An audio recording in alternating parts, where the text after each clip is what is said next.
bula mengilandi.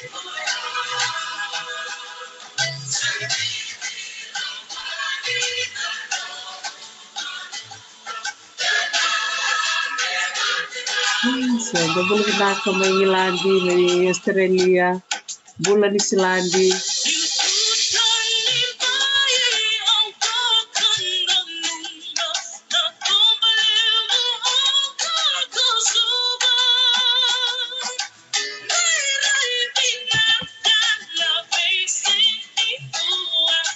Tahu kalau kita coba lebih diri, nasi batu, bula mengilandi, menisilandi, bula yara.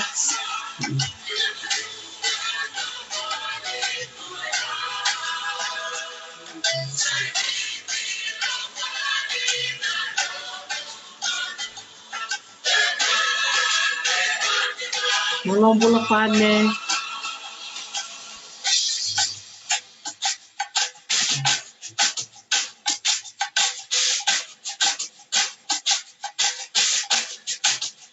Bula macapani.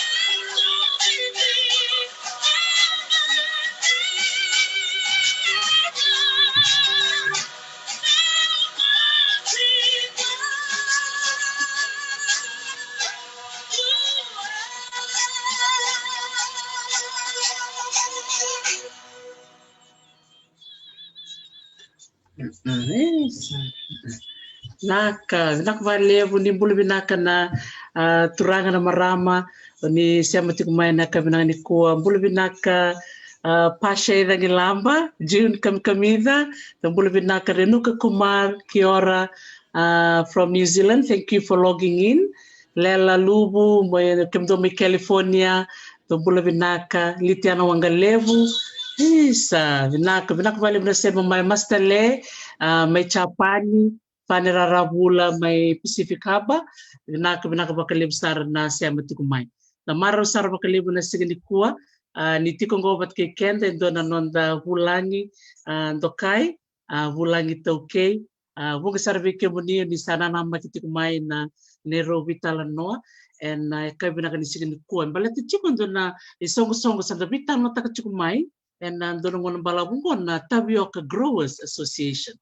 Anito navu na timi ni talno with Dr. T me to sureti to mai na leo ni komiti turanga marama dau daka to kile levo na nondo to butrara ni daka ka to sureti te mai merto mai bak madal ena bata goyena kabina kani ko signi ko and marau ni metiko bat kenda o neta John Sandy and the marutaka ni sulena no ngauna bunga bikem ni sakile ko and levo no buturara ni business buturara talanga ni gito kile levo talanga na no to mata bubale and beka to bakete tikirto kina na buku ni maten to biti the babi ni binakasara ni bulum binakatiko turanga neta and ka binaka ko usara bakam bulu sargo ko bulu binaka neta John isa ni bulu binaka maramneta o ambulang abi rana kita bitu main ka binaka ni kuah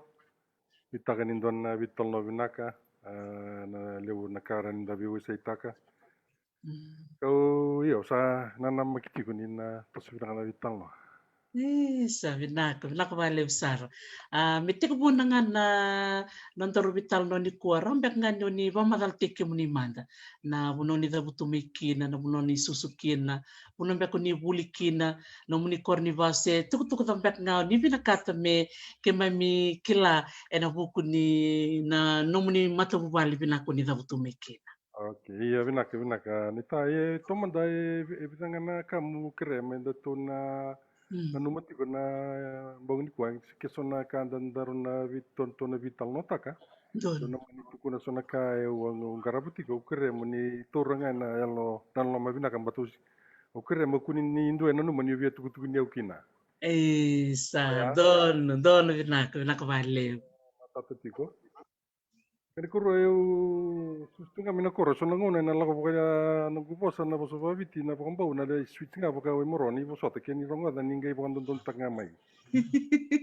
Dono vinaka. Ya vinaka na bukan ni na o kito e to baso tiko na mai na koro buruan na matangali na mata kalo na boso batu ranga na waimbuta. Wana koro o katitigena na koro batu ranga na ilenga na bunsole matula te kito tiko mai burero. Saya bu sali butoka. Rabutu maikina na maramatinang. Gai mani sekitu sekali sama ilenga koso ni tuna.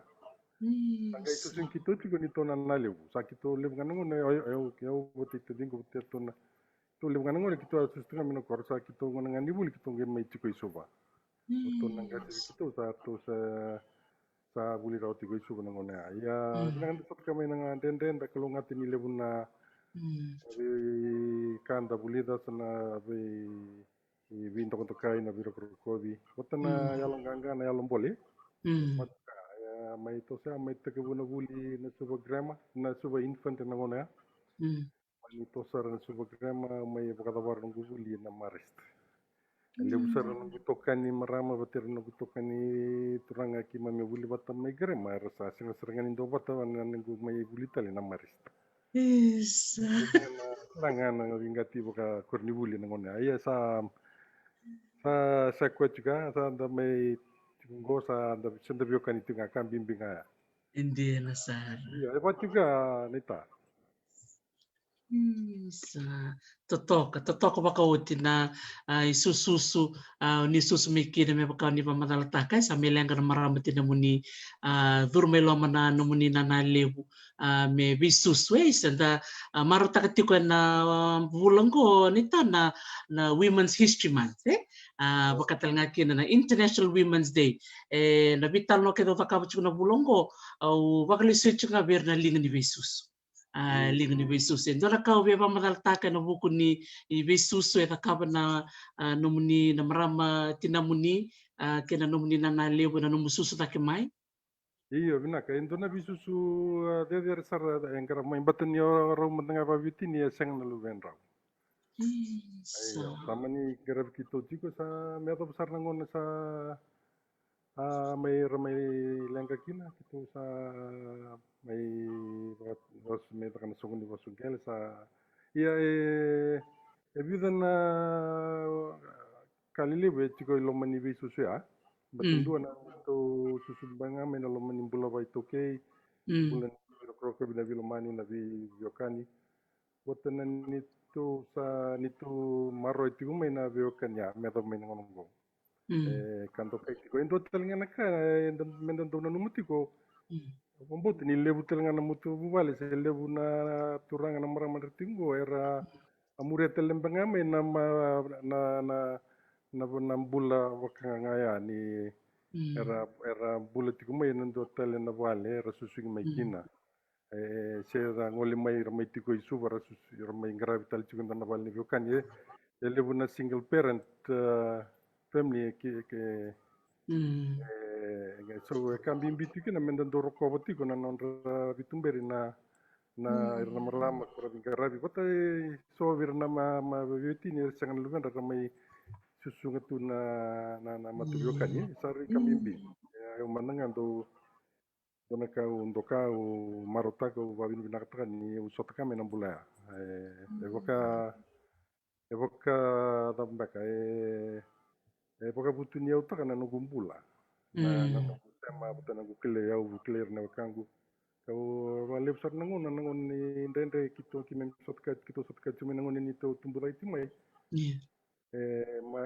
yang asar na biokan baltini ni ta vale tinga sa to mai dona to na bis ndalo sentone sota bioka vi buke sar vale na kenan gravity kana bula dia na sara dia na sara Ndora kau wakasamtaka nita na ulutanga ni besusu kena tiko bararavi wako simgori na ni samengarabi suba dapa bini binaka biki mnina doko chumena visundalo ndo na yololo rorombeka se ota se mbele ukilani davi baka ungeti chukina baka toki na signi kuwa ke bakanda kilani rasus chukumbeko irna lubenda ramitu na bunua tauni na be koroni daka be kenda na ndongole mena koro menda ndona numira ya me bakani mama dalta chumona ita nda sanga tuni kila ni ndona ngona na ngone ni suba grema ya ndona ngona na ngone ni maristia se na ngone ni nambo secondary se ngone ni ratsukuna na ngone ya ena mayanga ena ndona ngona sandina totoko baka oti sarna be kau ni baka madal takika neita ya ndona to sarmande na ulutanga ni bisinisi okila ni awasibera mate romba kan dinto ngano mni baka madale na buku ni rakavi okila ni bongo vero ngora kilike mni ni ndong gitu rakavi Isa, ya ngor in total na ultang ngor kira baten kambimbi balde me manenu miti ko sona ngona ke usana una vosa va sala ko tunga na vosa bala buni vosa tiau kina balte na mawanga mena kitora ka bia nakani vidu mo don binaka don binaka ya gitu boleh main tim ini mana na first 15 ni marista gitu ali final kiar kias na din nampak ya mani boleh na tension marista lebusaran na ndong gitu rongo Pio Bosco tiko isuva Robert Howard o irke na kima awa maliwai rambai na nugu susungi udah kima nang gitu o jamai raba koso nugu gitu wa ndone baki o mani kirosot kendo na turangan dong gitu kal ngaya no senti kimbia kula samai lengka gait kuno ko yo wala wila ka ni tu kuna sa paro tanga ko na moni tmo lo kan ni nugu club na tim ngono bo ono bitu ko mona ona non nudunga kia ona laksar tim ni bit na kwesar nga nugu lengi tuna tim ni ngono bo sale laksara le dursar na di na tim ni ngono bo entar tu na single chulo bula pa nga tim ni bit na terse solo ya ka boleh juga ngono bo ngono sale ni au kina sale entar sar na single chulo bula ka tokina na buni niu guru masara na tim ni bit mate na guru tim ni na 1986 seven na gitu boleh na ngone ada kacukinan na South Pacific Championships kemani dingin tagisar na squad ni tim meleng gitu na Rugby World Cup na matai na isebu ni World Cup gitu alai bagi dilitu kena na kembani mate bolu bata chief of staff tu kembaki na nento tatale nugu brother Jim kanal Jim Sandy ko lewe talcunga ni board ni FRU Wote ni yo singa tambo me kito buki na singa la lutulevu kina lutulevu ka ya dokina na mateniku mani aba bala sara tukune me na yarbi me sa kuni la covid me sa visu semta ki sama mani takan ken vibu saki ber sara kalau ngata dan binakan na ka ni tu sanggai lo musul na yarbi sakit tonggai bukan singa tambo Usingan to na madao kito mateni gitu sotiki Argentina ka kito meningkangga kina sa tososar kito ngali quarter final na Eden Park ni New Zealand di Auckland kito sotiki France kan raw ni kito seni main rawata boleh kasara ya sampai kawal tungani bital no ngongo jauh lismai na also kawalu durtal tim bite mani mabaw sa bitamay o lakosar may sisi Canberra main gitu na tag ng Vikings Andina. Paki watu kina ngono nugu gitu buli tali cunga kina. Mani rawatan ku koroi usa listel mai bici. Mai ki taka walai gitu usa mani ngai torin tona taka mai Vanuatu sama ni tegebuki na nunggu sala ko tu mola ko yobusis. Ya kore re sampai di bosam bala butiku sa. Totoka. Iya, undra kau talita ka nita na kau pamadal taka. Iya. En abuku ni gito, ndina ni koti kuchuku na gito, iyo sangatal chungana na mubuli. Totoka saranga bako oti na beka ni bako madal taka ya. Iya, santana ngora sare ndona. Iya. Tosi chico. Toma da wa sira wata na nunggu wa fail baru nunggu form 6. Batengan na bulan dendeng anda suatu kami nangonea na bi mani unanu au kila tunga elong ni wa ikla new Sengan ya undina, sengan ni kengurokan dina. Sangai wakasam tau juga mengu takapata mindon ku scholarship mulai rawat teman maki nanti nunggu kore. Usa wasanga sesin raw. Sangai nanu mai ya. Nak kalau mendang ayam buliau ni sulia biar nak bala nunggu bala pun nak buliau buat nunggu dong gitu. Usa napa yang tanah lagi bi meko coy buna pura-pura. Kau sangai liter ni kina usa duru laka kuserangan gula koli gitu wali yakal i Wellington. Oleh reden na Victoria University kaya sengan ni bintona koso Itali biau. Manila ko may nanggiri may University of Canberra, may vengo may na Tagronong Vikings o le gitu juga virtu le redangon na University of Canberra ni chikin na course na Bachelor of Commerce in Banking and Finance. O sange mani tovlea. Ya toman dar to sini Vocandonian University but it's a limited baling kena walu sagulu na students ni ICT rangoni buli.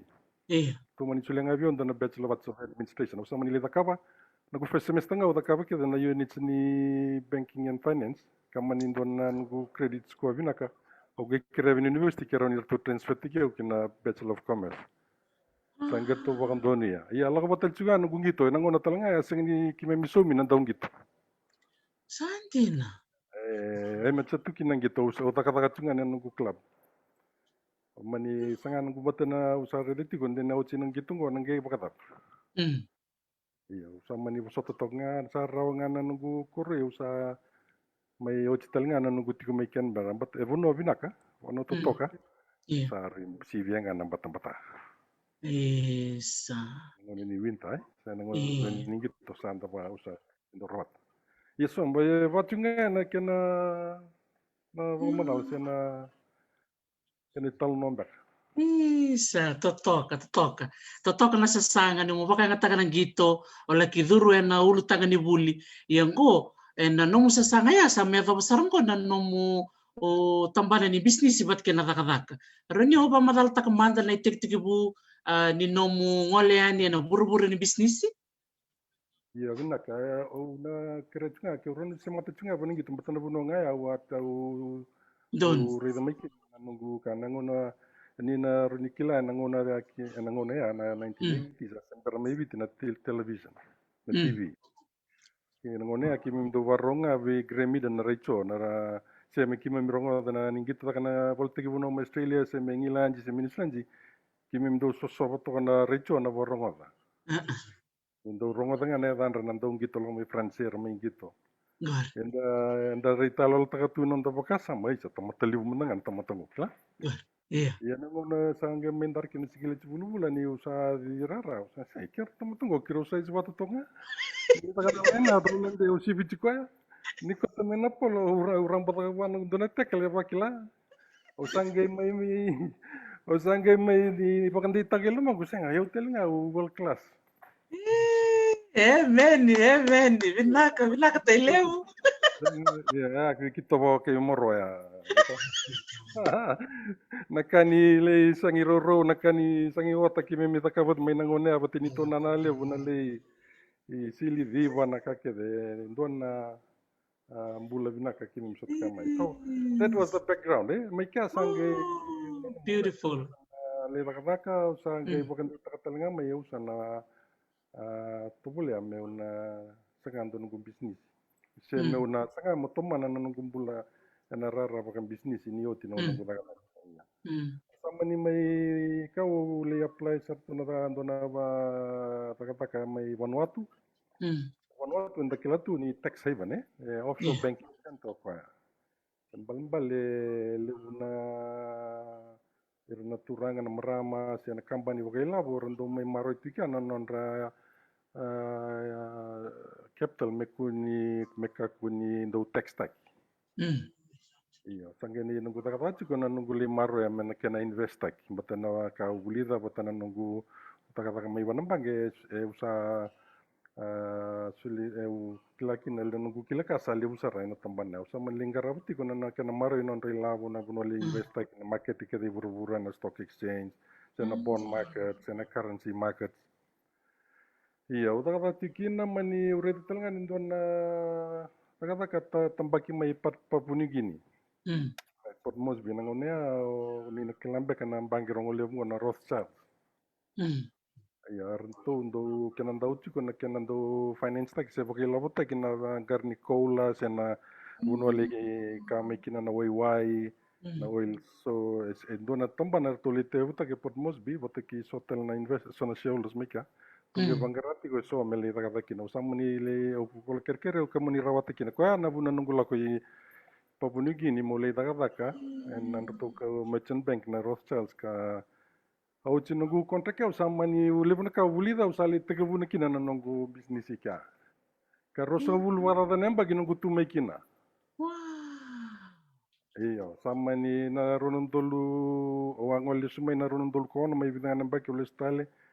Ronondolu cin kabito usali sumai mo mai tomano tele na bidana kawa da kabatoki ke i weekend biti. Ka usanggara batal ngana business ya mai pinje unggara batika nike. Tombo. Keba sa pala buna nungu pamala ni kere ni tako sumai. Totoka saranga, totoka. Ure na matanga ai. May Australia, Vanuatu, Papua New Guinea. Totoka na siya makede ni bono kede ai. Iyo, kau sangwale saranga na tambana saranga ni buli wadaka na business and finance So le da kasar na investment banking betul Rothschild le bunanga na merchant banking na high risk so le bunaka au buli da makina. Tandin. Na kena garabi kau sama ni le bank takasar me sama yang to ka bana nunggu bula mal mulung go na me sambu rawa to ka sonaka me iyo. Iya ba juga na kena rokan baka. Ni nunggu lang. Sa na nomu daka may Vanuatu, may Papua New Guinea, ngonom sangol may biti. E boso nan rendre ko sa tawa, na nomu daka ba nomu bisnisi? Ya na lebu sar boleh ya usar ko lebu. Tiko ibu notani singani tiko nanda bunu nanda matintu mendarani kila nabi ka nabi lawa na sia nabi na turang se marama retiko nda kila iron na rabi bukimai na soli pakasala na ya maningoli Papua New Guinea oleh te takasut kan kin ndendre pambimbi bono tani matintu tani sini nungu matintu esut ka sundendre iya bono binako Papua New Guinea vidingomi ka oreda ni bono raro toki na natakan bisnis Tanti. Tiko tengah kia lebu na ve industries le lebu na mining na waiwai na kasi na agriculture sa torta kisar orto na tambani ngoli sa tiko seranga idaki kwa lebu tengah kina na kaya nda buli da makina sa Vanuatu, Papua New Guinea, biti sandina.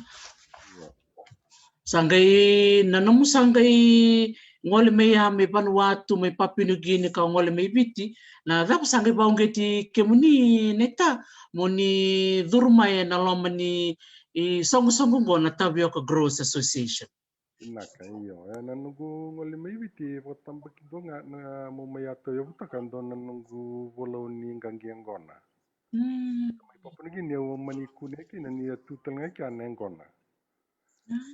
Dona bono ai kitoli ko ngona tumi kina non rebo ngaro wati kenda tunga ta kamena subsebu ba nonra le bisor soro bise ta na matininga saura ta ka kana ka na ngona ko ta ngona serle ngudin donela wa ko na kana ngona iyo mani mekeu sa teu ta kina nungu ka business ngona kondo export juga Amerika ya sama ni le ado menangono sana no mamno le sumai bitimbaletini lebu nungu customer mai Amerika rabini kata can you also send us some Fiji kapa ya sama ni ngona ka sakito mai tiku na ka batana kana misi ni kede ka sangai lore tiko ya kide singani singa todo ko kita wain ta na misi ni mengangi kineng kon lebu ngona itu ngala la tunga sama ni ngai lawan bakasa ma da batale sona kara ni daka begini kita nda bakasa ma ki turanga netaro tuto reawa Pate sota levada metu sambulia mandana metu rida nangun salan dona karo ninda buke kenda kina.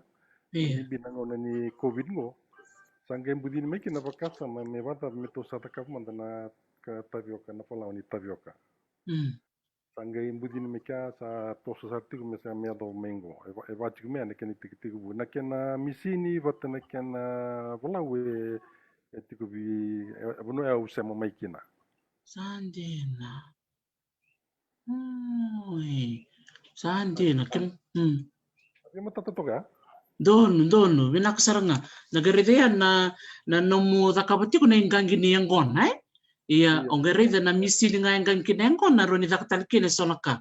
Iya, na business tabatale, may na nomu takapati kuna business ni yangona. Chikutale sona business, o bay tebte kemniti ko kina? Iyo tiko, na yan anggangi tu tomana pa nanggangi ni yangona, Iya.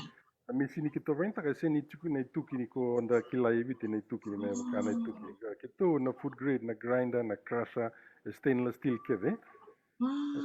Wambota kwa na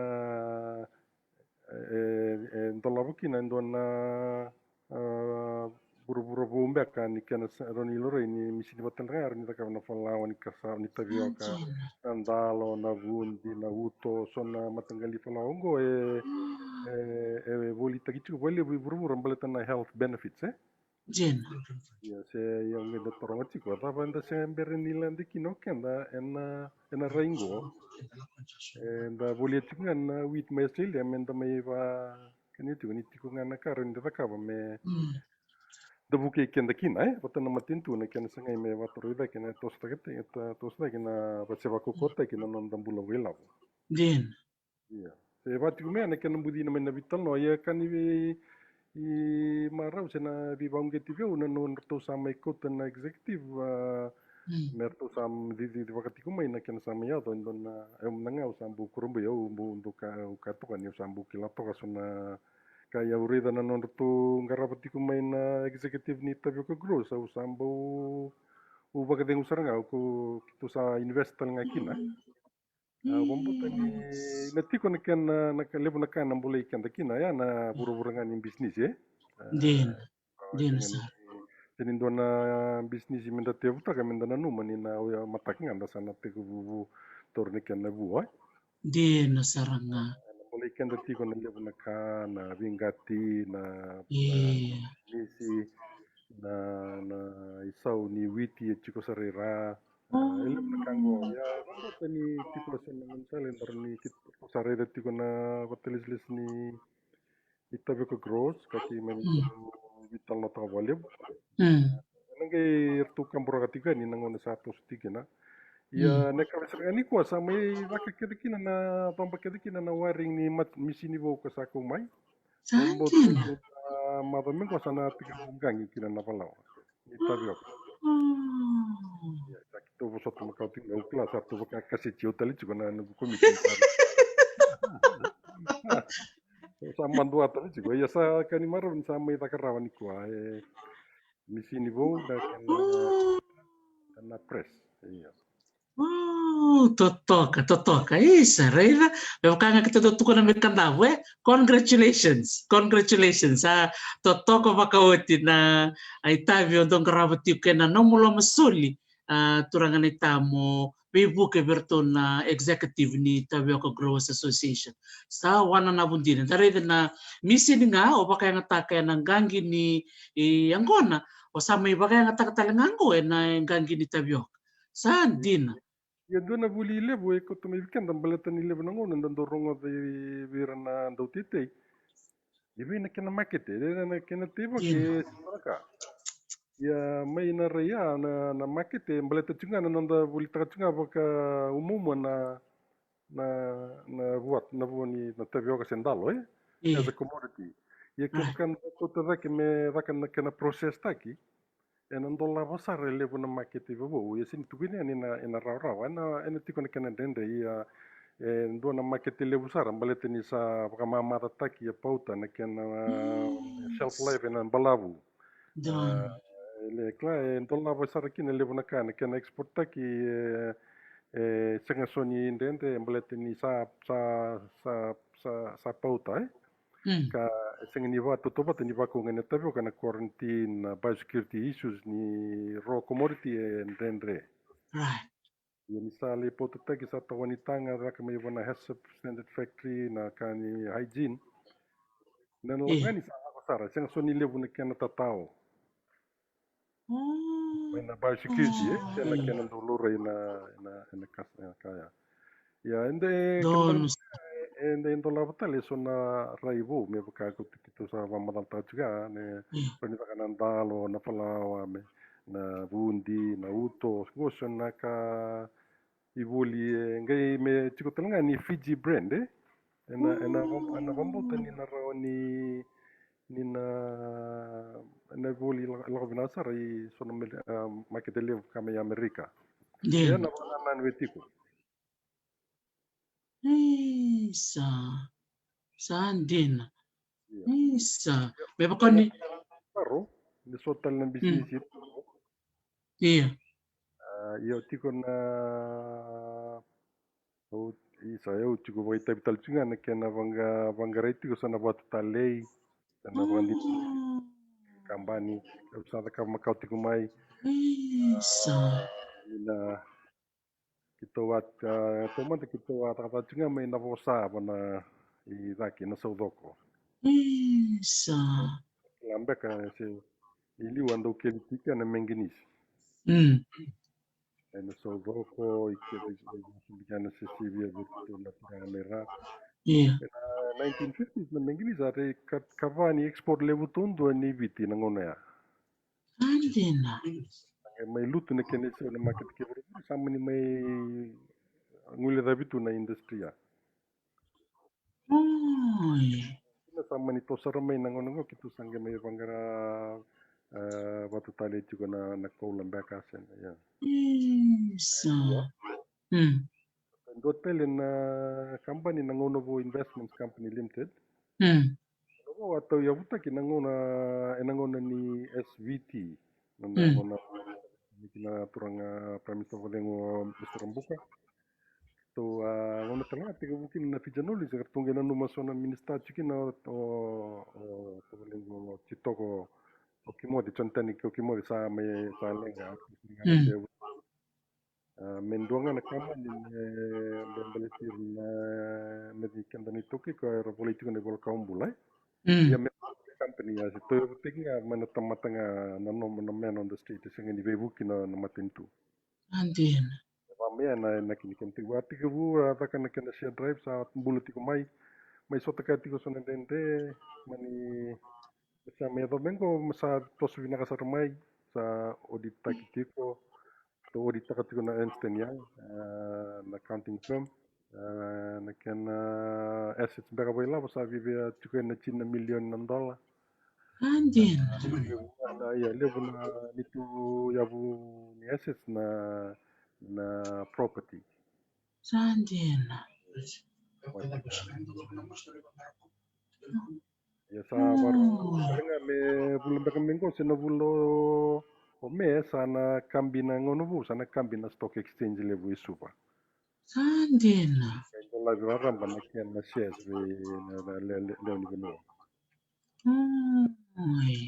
kona endo tel bangan ka kre ang endo ngono may laki ngono ngala urni kre mo ru vamos al takamanda dona ka men dona kena daw te uta gina business men da kauta keda na kena value chain melia do sar na kena sali kambina stock exchange Dono dona kaya dona men da tikavu susunga men na matanggali bakasama ya balda merra ni baka takamba ni ngai baka balimbalikin na nomu token chiko na shares ni dona company Dina ya baka private tinga na tinga ni ndu na via buli ambale tini nomu tinga iya stock exchange ndola bale na nomu ni shares ar ni bultak sar ni ngai automatic na ila bomba ka buli ada tinga mai Andina vila ko kita buli nomor kita no ni tani iya vinakan total na ngona no switch kem ni talmai mena min total na vital no membelet serangana investment kena beka kena gore na kena baksudu mbaka na ilamo totoka baka woti neta iyo kena boli share mo ka serangana gore warong chikumai era via taronga chico lebu na beka ya ia ni ko member kani chico na vital no membeleta na Tapioca Growers Association au mani via viungi chikini via na barong mengo we kemuni na tendalo chico te ubi na kumala na bundi na uto isa usaba ko tuluti ko berto na no to buna no to kau to toka na uto en sana pa kayang text nga me valaw rin ito tan bek nung ni ba madalan na tikina ya nita Iya sanga na kana nito sa lauta na matsogusong ni na anak to nangay lakobaya ni na vi tambanungguri me don ta falaw ni Tapioca Tapioca kito bandi tekito kina me bandi tek na brand don ito rawan ni bulia na product mera redan leoni bunua ni sa vakatiko roni bandi tekito vira Utiasa nangai raoni ngai mai dola vitale bidotel na kango wambimbi nda kana bangare na market ndo no bunongo na kitu na bagaita vital kina bole bu na kana bangare na market me buno tani go na kambimbi go etalando na tamban na embole kitu chuna na market ni falawa ni Tapioca endo na vital lot tali mena daga matene kendanga menda na le boli matani falawa bulumbulo tal chunga kwa Tea, ia menda bulia talinga, bata me rauni da wiri tigolo mai ana non da economy. E ba juga na baka nana nui, tena baka sama. Sandina. Totoko saranga, totoko baka ut. Ia nga mai nanguna na gevari tekeni sandola na vi kata le somo kana ndala na kumala, sena ndala ni tana talinga ndo na pala vinaka, na uto.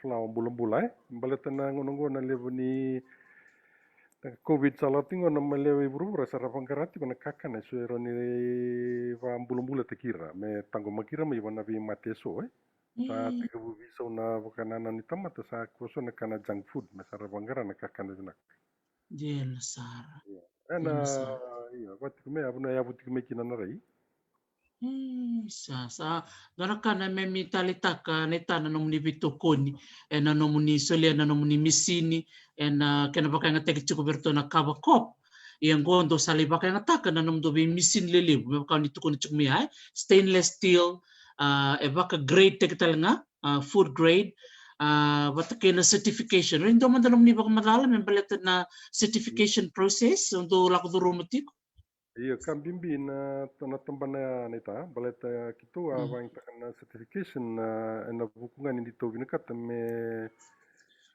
ena nito ambuya raka angona me kitong gangi angona kambimbi na kana bako Amerika ni kito na angona kito bako tiku Amerika singeni bako tiku bir na wekanda na kai bi timbaga sana to ke na kai Pasifika retiko mai Amerika kito bakani retiko na kababa Rendo lako wana ke Amerika sira ke balang.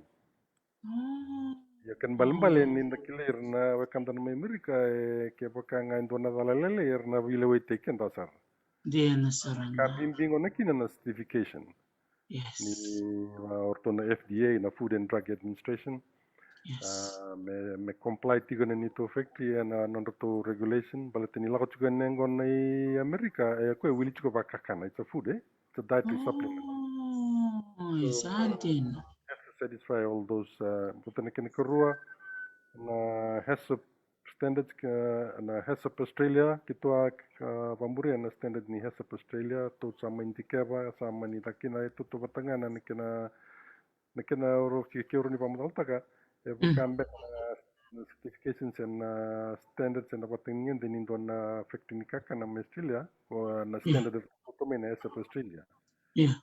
Me bakan data girat cikun customers rat cikun me bunotanya. Iya. Ni rekila ni certified tagi cikun na polau.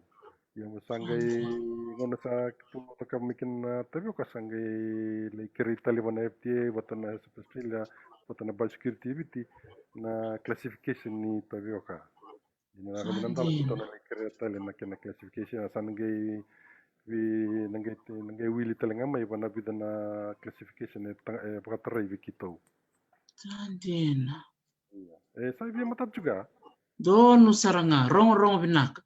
Matata binaka bikima na warong chukuyani do saranga na kambimbian na bula na kakane laki ngangi mai me laki baka ngataki me rabolia wer na chuku balang ye sember mandaya me sabsabati ko na bunu ngarabi chuku kinai na ingangi dona buli le buya beke mami na standard me baka ni pamadal takachiko ke baka dona lenga yado be indo laki ngunu bana ngona kangai sukalistali be ke mundo dona laki lenga kino ke dona be ngangeti kuseda Iya, hindi na sarang anggur. Iya, kuya ko na ngel ko may na hesap, baltan hesap bukan di tatang labi gitu na bosam bengan bos balang na traceability.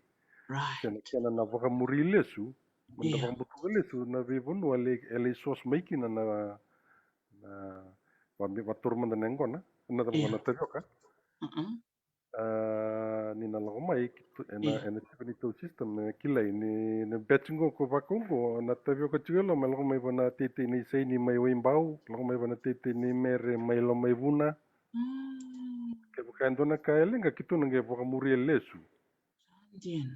lo rai ma ke uran yu basu ke kento lestale na yang kona pambimbi ni le urna nanda tikome na vi korkor na vi vunani tete Yeah. dona kata kata dende to kana altabu yang kona Yeah. na kena te baki ndendre na kena ngarabi ndendre toga ia na ka ndendre tundu na kena le dhabu maletani dhabu ya tundu na kena waka na wakanda na le kau sombu mele sava na wai ia na ngele ko bana wai mele sava dina na nunu mani wai ndondo inda sinikila na manumono na bulmakau na voka ni vikau retiko mai dhake rangai wali leitiko retiko mai bana wai na man sumini na ikolai karoni le duru wana engona ge le boma dai tu nge coach mai sa chiku mil mo kwa so ken malambale sa rekambimbi na kana traceability kwa kona kito bang ta chinen kona na non kila isaranga ir na famas botana non ra bono te chikin engona sangendo chiki tal chingani hasap me ando le babuli diti kona rate engona ser na famas beletna quality te ke busaranga mai kya Sandina. Isa usaha kayak sama di mai pasang bola. Isa totokan jina umna usaba ka mo wele tal na numli tal no tiko na rong binak. Ele muna kam na nga ulida bir na tete na kamera da kaba na non rabuli na merabuli da manda na kena te me mangosa na kena laki saba na kena rabu saba kena kaweani sa dona buli lebu ndaga reti chukina na bimbi nimbula bimbi nimbula. Na Isa. quality ni sa kili mata tetika me sara evokan de tekir na consumers. Yeah. Rat palinga sandangir ni to soeda bale ni kene sau. Then Sandina. kan ge stupid still mai na kaya running ge boli telinga virna famas na sau tordake. Rat ko mai ai na io. Dina sar. Dona rendina saranga ni pamatalata. Bala bunu ko mamadal baltani kima minandong gitu ni santo tugen me pasi gimi bandondo me kim le donga ando wa bunu chuna mo ni ulu ni bosto Kuni lang na itana. Vital nongo doon minto saranga na tano amin doon tambi toka. Doon vital no tong doon ando tok ng bilo. Sa rong bina kantina na nom ni tala no. Kaya yang gona sar ni kandabu sana kay nambang dua sa. oh isa ni ta ni to bulema tanen kon mai vikito ando tani Dua tayo matanggali. ya sa ando ni kanta unen kon binaka Eh? ngono binaka balte baka ni klani yani anusar sabi do mena tempat-tempat na orang kara takain kono tikmai so the knowledge is very good Dina sar. Dina todo ko. Anche Kandina. buona quality Iya. ya entona bonea entona viember chicken balto viti na makete le utondo ni ngunengo ne burubura Wow. na ngona mendengan date ya sa boleh ni sini ndak bakani kenda rotu sa kalau le ko mai Vanuatu mai Papua New Guinea so ko mai Tonga Wow. bale sa senga soni kawai kina na famas na kena garabi se na kena tebaki se na kena focus on quality sa longa na quantity Right. Dina sar. market ke sa rilevu le Dina. to watani ki to me Vanuatu le ngana le ni Vanua Iya. watana non to production sa sivia sa ova Iya. Oh. Bale na surplus ya mertu na export ka sa tungai babuna virtu mertu le mangos ta sarkina kartu le mene ta kembali te merawani market taki kenda to zenga ida ka emengo nga Iya. abuli Di nasarangan don tamani buli le saranga weekend na baka yang gona tiko ni si bakarong tiko mai don na buli le bungo weekend na tete bioka do talanga na buli le bungo medang karon tiko na quality over quantity don na basta baka tele basta baka way maro sana may wasi weekend di ko quality versus quantity meni binaka baka lebu na ita ni merenga ni mida manindaro bitala no rong binaka na kabina ni kuwa do tala na no ni bosi ni baka sala o ni be wase ke mami na buku ni bike mami na tete se bike mami na bingarabi tu kan bike mtoko ni kimdo na Tapioca Growers Association iyo na bunaka iyo bumbote ni to na kaya menda na vitor linga tama tambalete ni lebunga na erna te bakatikon na te ko erchinga na wekanda don na kambimbi tigo ke ndi na ni satiko na wekanda na ron ratea ron telenga rate sarap galib kasatiko telenga na bola usaro ni proses taka karo ni proses tatalanga galib bole lebu etiko na makete mena bolia ambate meron ngai te kudawiri binna kana kango ngone asa kreatinga niki na kira ni nda vitor linga tabata na kena boli kana pambimbi na kena le na nonra le buli se nonra le bang taka na nonda erna chinanda erna marama meram buli tambak na kena pai na makakina meron ni buli tak kaya sari kambimbi na nonra ngai baka sukali suma na sona produk bu rani dakava mer ni baka rambele buta kana se baka titum buta kana makete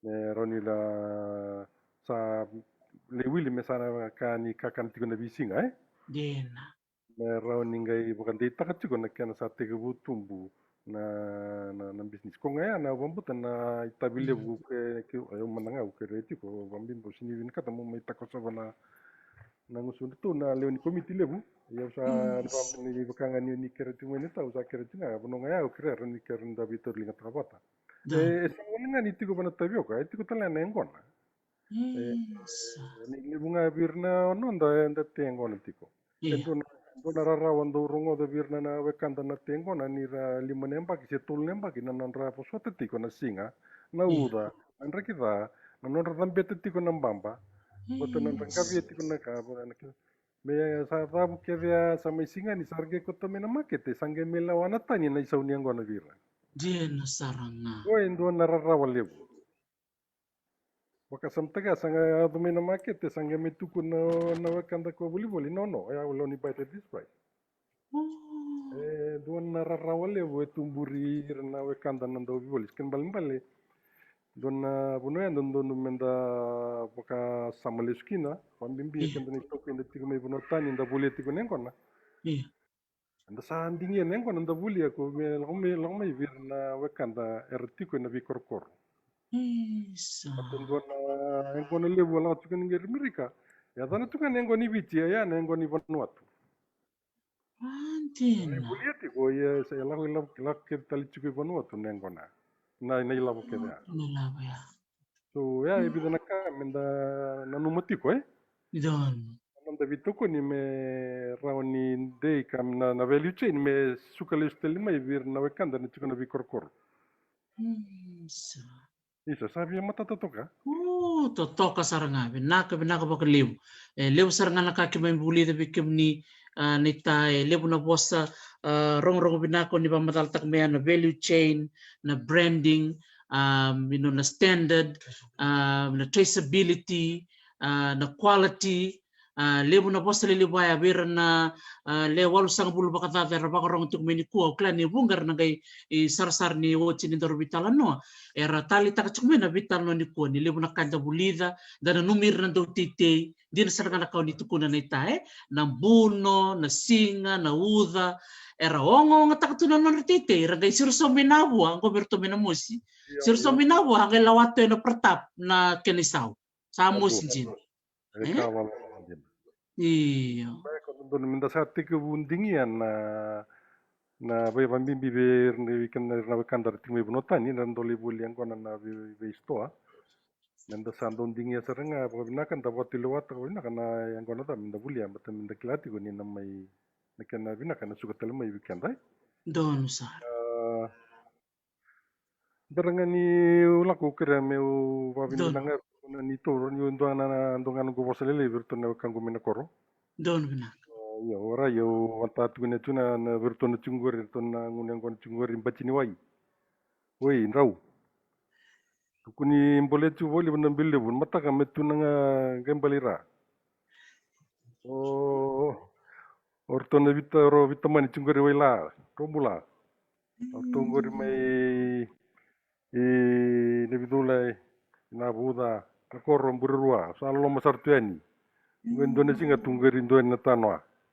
O tabulengu chunggur menelenga. Salo masartuani. Na wale bonita.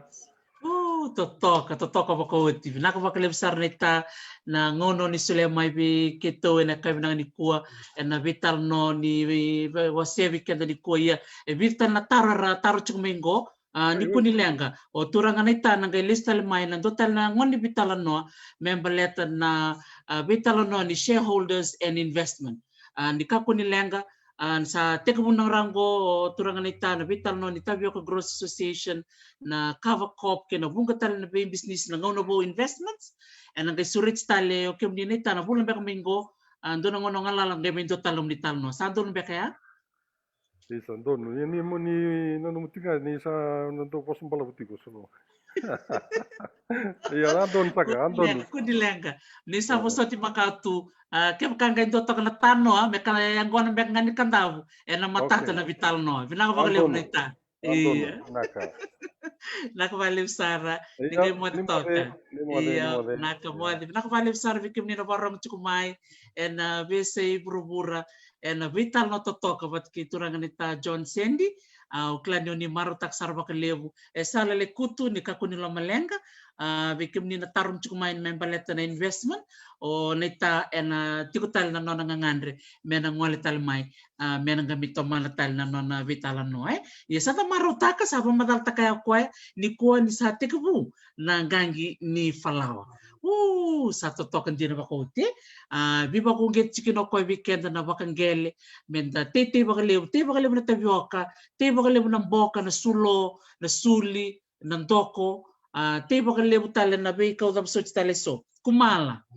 Te bakalew na bundi, te bakalew na ubi, te na uto, uker bikim dan nung tawu me te bakalew ni kongkong doto ka na kauyang iya do talaga na kaw bak madal tak chumingo o nita na karela bak madal tak chumamo ko na karela ango rondo bakang tak sarang bali buna bakanda na India iya bekenda na bakang gelitiko sa kenang onang bek mena titalang bek na karela baleta ni tukun talang turangan nita na karela na ubi na kumala na uto na bunji bat kenandalo kay na Tapioca yang sarap bakalimu baka madaltak chuko ko na po sabi ka baka maro it's very nutritious and gluten free and it's very healthy and very good for us for our body and for our health isa baka binaksara baka lebe kem ni todo ko sara na siya mati kumain na kami ni kuwa na vital no totoka and anono to may view si ko na wekanda na Tapioca Growers Association baka binaksara baka lebe no tuturang liu Ratu Joe Reawa sami postal nga non tuturangan daw ni Kakamuraki kena daw soli tukutuku Samsoni Pareti ngol talaga mai o teto tambaleka na turangan ni Anuda basu ni watu seki asawa mai raki-raki naka bakaleo berto keda na turangan sa ngole mai sa talaga ni muile na turangan ni Sawana o Michael Makasiale nakapakaliv Michael Klebar utik minggo bata kay Fanny Raravula nakapakaliv Fanny na vei waseo ni may dakaba na tol na mada sawati siya talaga ni ngule kina na wekanda may bono batu o semi tukana nona may wasea na noni ni software company nona bingarabiti ko ko ulu tangan ni mona liba-liba kena baka biu ena beka liba-liba na beta mana karabatiko santa kalau ngata na wekanda itu kewira na wekanda armentiko ni bata-batango mera mai wasea na nonra itabi era baka tiptikir tu kina na loma ni rosta ngabulu torsa ngabulu kena wasa ngabulu nembak satu token dina ia era ngai solitu na nonra ngona mera ngole mai mera mai wasea na betu tu bango sakereni bikimuni na vewa kani wakarong tiku mena kami na nikua moni wakaleo fomu en Tavioka Growers Association ni ngole nga en nonra to tangani vewa en mata ni vola mata Facebook Tavioka Growers Association ni tambaka na kene bakasar berimba ni ngole ni kina moni laki wakaleo fomu kina ena buketa langana no moni voli take Tavioka bikim ni na saba long Tavioka tiko e bini sang vula no moni eka Tavioka go sa kena ngona misana kau ya ni voli suba ena nono to bononi ngangi Tavioka misana lako talanga me voli no moni Tavioka ena ngangi sana ngole talanga ni bikim ni na kena ilau toto kandina na nono to songo na Tavioka Growers Association ngo mi don mesabi so taksarna na nonta rai ne toki me diversify na kena ya posa baka pertani na be kanta tea me kocinga ni donga na kanta te tiko se angona se Tavioka nga tu tale tu sana kakana rau na be kakana tale so me bito politiko na nondo bula ni besina ni se vinaka baka le usara au ni taka ni na sema mai ni mataka na vita no tiko kina nondo marama o api kursina na tolu na kaloko na kami ni mataka na ngona mai viti na sema tiku mikina na marama wekanda o api kursina ia sadana bani ni tal tungana singa bakaruai singa tambu ni bosota na dana ngoli tukina na sanora mesame bako titiko kina na nonda vita la no memberleta na ya sana totoka ya sana levu ya sana utuniau ene sana wakaturangora wakambulu sar chukan vikem ni todo ksara na be koro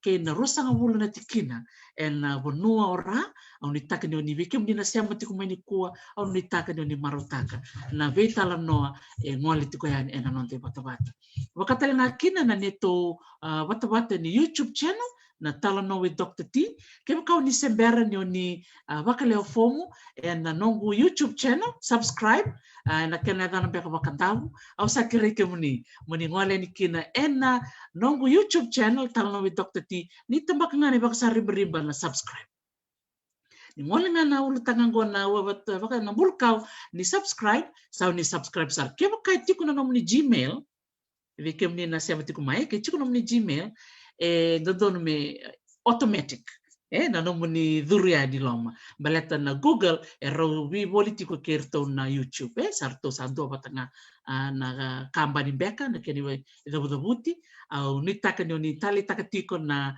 vitala noa daura kitiko na bata-batango kem baka vini minak sarto keni baka lebu kemni na sema tiko mai Amerika kemni na sema tiko mai Dubai don bulu binaka Safaira Ogden sandina vinaka baka lebu sara na sema tiko mai Dubai don bulu binaka vasiti ritova tau vinaka baka lebu no marama rong vinaka na vitala noa baka dori na madau sawati na nonda maro takatiko na itala noa vi kenda na marama maro takatiko na vita bile lebu ni ngarabatiko maro takina na itala noa ni wekangu o vasiti ritova ni marama do bola sonan rendre setava sengan yalo lelai tosa tiko nga na non sasang satu ira na non de bagrita ke bakango vira na ngone lalai ni bakarong tiko meni kua tu bunga na marama ra bagrita ke binaka muni reidi radake se muni taro talanga vira ke baka rawa basit ke baka rawa ve fani ke baka rawa beka ve indotal beka na marama se be merse ni undam se rawa beka ve nunia moko se rawa beka ve merwe rita bunindilo Nirmala Balram Elizabeth Eresito mer bul soba ke sa rawa irongo ena rawa ni rawata na nomuli sasana vinaka baka lebu sara au sa vaka mo dito kaya ni ana isi sombu vinaka baka lebu na sema tiko mai Timothy ndrungu tana lebu vinaka baka lebu sara na sema tiko mai Beniana wai ni nau isa vinaka baka lebu sara vikim ni na sema tiko mai ena nangai sota tale ena singa ni mataka au sa vaka mo dito kaya ni mode manda